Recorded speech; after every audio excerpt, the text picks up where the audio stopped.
The doctor enters the examination room where you're waiting, but you can tell by his expression that the news is not good.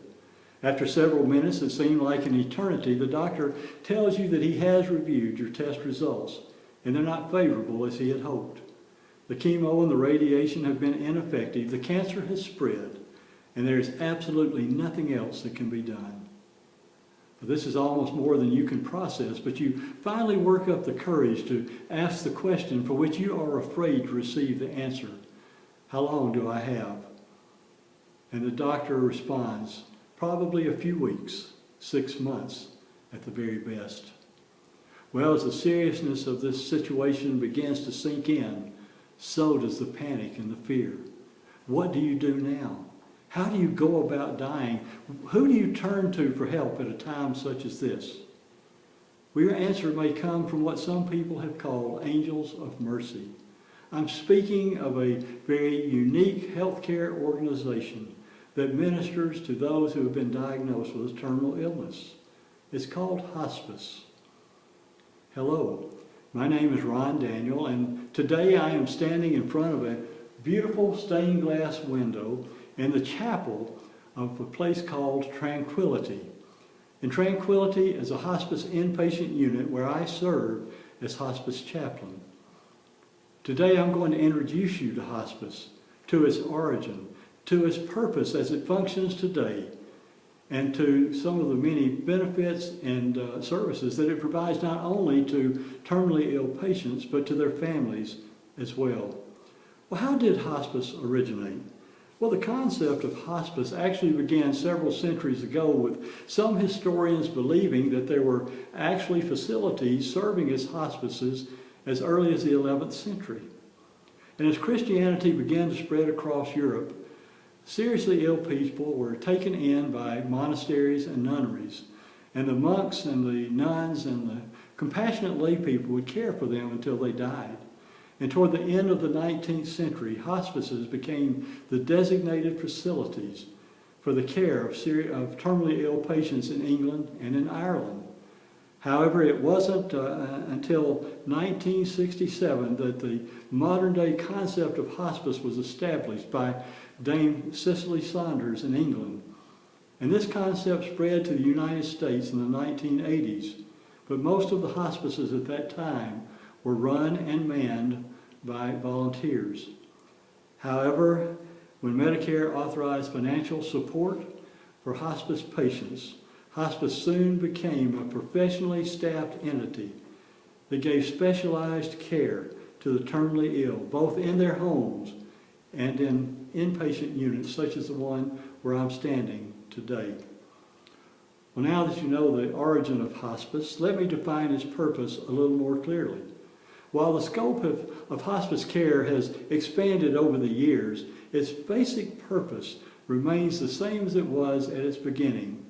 Hospice provides comfort care to those who have been diagnosed with a terminal illness and have 6 months or less in which to live. In her book, Living at the End of Life, Karen Whitley Bell describes the patients for whom hospice care was originally established. She says, for some people, hospice care isn't the right choice.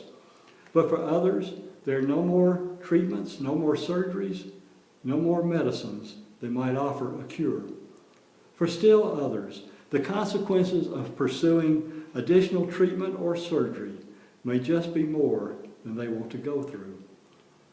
For these people, the focus moves from healing to comfort and to quality of life for the time that they have remaining. So how does hospice do this? Well, while the services and the benefits that are offered through hospice are too numerous for me to discuss in their entirety today, I am going to touch on a few of the most important ones. In an article entitled Hospice Care, Comforting the Terminally Ill, members of the Mayo Clinic staff issued a report that described hospice services in this way. Hospice care services are provided by a team of healthcare professionals who maximize comfort for a terminally ill person by reducing pain and addressing physical, psychological, social, and spiritual needs. Well, as the article said, this care is done with a team approach, which usually includes a doctor, a physician's assistant, a nurse, a social worker, a chaplain, an aide, and a volunteer, all who have received extensive training specifically in the area of treating terminally ill patients. You know, as someone approaches the end of life, the effect is far-reaching, and it touches many more people than just the dying person. The end-of-life period is very traumatic for the family as well. And one of the primary purposes and functions of hospice is to provide support for family members as they make this final journey with their loved one. End of life produces very strong emotions such as fear, anxiety, anger, and of course, grief.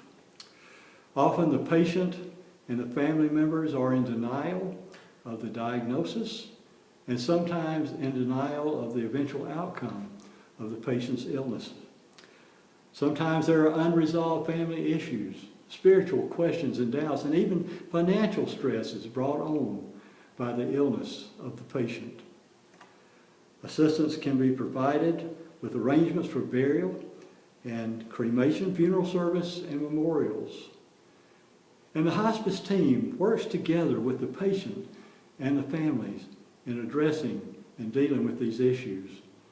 Bereavement counseling and bereavement classes are offered to family members after the loss of loved ones. Speaking of the benefits of hospice, Sherwin B. Newland summed it up nicely in this way in his book, How We Die. He says their goal is comfort, and their concept of comfort includes the totality of the life of patients and their families. Well, as we have seen, the concept of hospice was being practiced many centuries ago and has evolved into the spectrum of care that is offered today. Hospice does provide a much-needed ministry of comfort to the terminally ill and to their families with its many services and benefits. As the population continues to age, the need for hospice will increase as well. In his book, Facing Death and the Life After, Billy Graham said this: "How we deal with death and tragedy says a lot about the kind of people we are." Hospice care is about unconditional love. It's about compassion. It's about respect and dignity for all people, regardless of who they are, regardless of where they've come from, regardless of why they find themselves where they are today. It's about how you and I would want to be treated as we approach the end of life. More importantly, it's about how we would want our loved ones to be treated. Hospice care demonstrates the kind of people that we are. Thank you, and God bless you.